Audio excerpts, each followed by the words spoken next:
इसी तरह से फिर मैंने ये आफ्टर चैलेंज एक्सेप्ट कर लिया। और वो देखते थे जैसे पहला दूसरा उसका एपिसोड आया, तीसरा चौथा, अब सारे लोग घबरा गए इतनी ज़्यादा पॉपुलरिटी देख के। सुनील पाल, एहसान कुरैशी, पराग कंसारा, नवीन प्रभाकर और ये जितने लड़के थे, दीपक राजा और फलाने, सबको फ़ोन आ रहे हैं, सबकी बुकिंग हो रही है, सबको पैसे अच्छे ऑफ़र हो रहे हैं, सब मेरे घर में भीड़ लगाए हुए। क्योंकि इन सब से पहले मैं मुंबई में रहा और मैं तमाम शोज़ कर चुका था, एब्रॉड के और सब जगह के। तो सब मेरे यहाँ बैठते थे, राजू भाई बहुत फ़ोन आ रहे हैं, क्या करें, शो कैसे ढूंढें, क्या चार्ज कैसे करें। तो हमने कहा तुम 50,000 मांगो। अरे भाग जाएगा भाई, 50,000 तो मैंने देखा भी नहीं है। तो सब 1,000 1,500 में लोग प्रोग्राम करते थे, 2-2 हज़ार रुपये में। तो हमने कहा नहीं तुम्हें मांगना चाहिए, 50,000 मांगना चाहिए। तुम लोगों को पता है नहीं तुम चैनल की TRP क्या है। तो 50 मांगा, भाई वो दे गया। मैंने कहा 50 दे गया। तो हमने कहा अब तो एक मांगना है, एक। तो सारे लड़के सब स्टार हो गए। और इसमें तमाम लोग हैं जो पहली बार बॉम्बे आए थे, पहली बार बड़े होटल में ठहरे, फ्लाइट में सीट बेल्ट नहीं बांध पा रहे थे। राजू भाई हमें दिखा, हम कैसे घुसाते। इस तरह से फिर सक्सेस मिली। और ये लोगों का एहसान है, आप लोगों का आशीर्वाद है। कामयाबी देखने को मिली और पूरी दुनिया से लोग बुलाने लगे। फिर फिल्म वाले भी पीछे पड़ गए, फिल्म के भी ऑफ़र मिलने लगे। लेकिन हमने बहुत ठंडा करके बहुत संयम दिखाया चूज़ करने में। मुझे लगा कि फिल्में सब कुछ क्यों हैं, ये आर्ट छोटी है क्या जो हमको फिल्म वाले छुड़वा रहे हैं कि अब तुम्हारा नाम हो गया, उसको छोड़ दो, फिल्मों में आ जाओ। हमने कहा नहीं, एक तो ये वफादारी भी नहीं हुई। हमने कहा नहीं, इसी को और सीरियसली करेंगे और इसको इतना ऊपर ले जाएंगे कि कभी फिल्म वाले भी सोचें कि उनको इधर आना है, सिर्फ इनको ही उधर क्यों जाना है। और वो दिन लगभग आ गया कि अब सबके इंडिपेंडेंट प्रोग्राम हो रहे हैं, टाइटल से शोज़ हो रहे हैं, कॉमेडी नाइट हो रही है। और अब हमें पता है कि मेरे सामने जो ऑडियंस बैठी है ये सब हमारे लिए आए हैं, ये किसी सिंगर्स या फिल्म स्टार के लिए नहीं आए हैं, ये कॉमेडी शो देखने आए हैं, तो सब मेरे लिए आए हैं। और इस तरह से ये बहुत अच्छा वो वक्त आया जब चल रहा है इस तरह का माहौल। शुरू में इस फील्ड में प्रॉब्लम्स भी आई। जैसे पहले किसी नेता की अगर हम मिमिक्री करते थे तो वो नाराज़ हो जाते थे कि उनकी खिल्ली उड़ाई, उनका मजाक उड़ाया। जैसे मूवर्स एंड शेकर्स का जो पहला सीज़न आया था, अभी वाला नहीं, 13 साल पहले, 13 ईयर्स बैक, तो उससे मैंने लालू प्रसाद की बहुत मिमिक्री की। तो उनको बहुत धमकी वगैरह आती थी और प्रोग्राम को डिस्टर्ब करने भी लोग आए थे, तो रोकना पड़ा।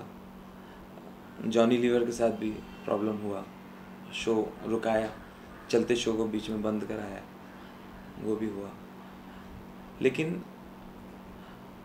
जब से इतने चैनल्स आ गए और लोग अपने लैपटॉप पे, नेट पे पूरी दुनिया देखने लगे, लोग इतना खुले, तब समझ में आया कि ये लोग जिनकी मिमिक्री करते हैं एक्चुअली उनका नाम बढ़ा देते हैं,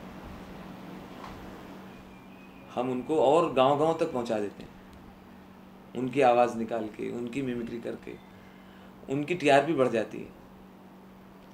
हम जिस नेता के बारे में आवाज़ निकालते हैं कि वो उस लायक हुआ कि हम उसको अपने जोक्स में लाने लगे।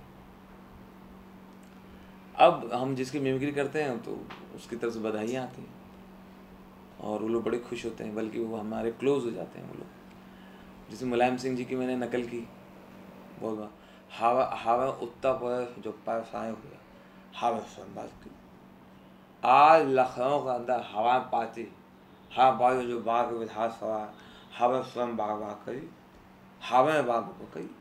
अब अखिलेश आखिर हवा लगा अखिलेश, आखिर अखिलेश, आखिर अब जाओ उत्तर प्रदेश का मुख्यमंत्री बना अखिलेश, हवा पदे बस होता बात, हवा भागती। अब उनकी पूरी फैमिली हंसती है, खूब ताली हो जाती है।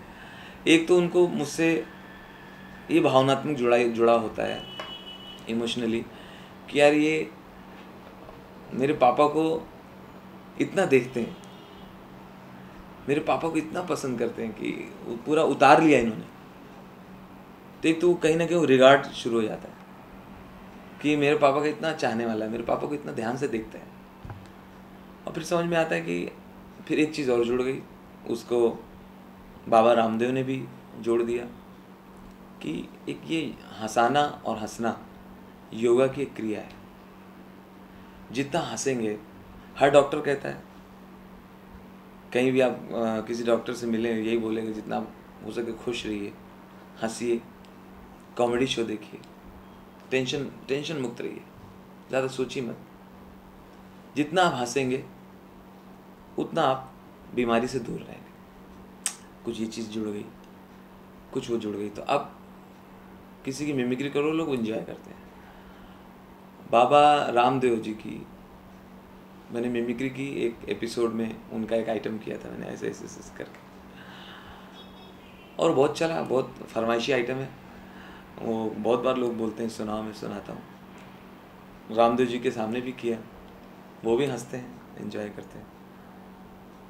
अब आपको हैरानी होगी, कुछ जो अपने यहाँ बाबा बन के जो दुकान चला रहे हैं, कुछ तो असली बाबा हैं जो सच्चे हैं, वो तो बिल्कुल अच्छे हैं अपनी जगह, उनका सम्मान है।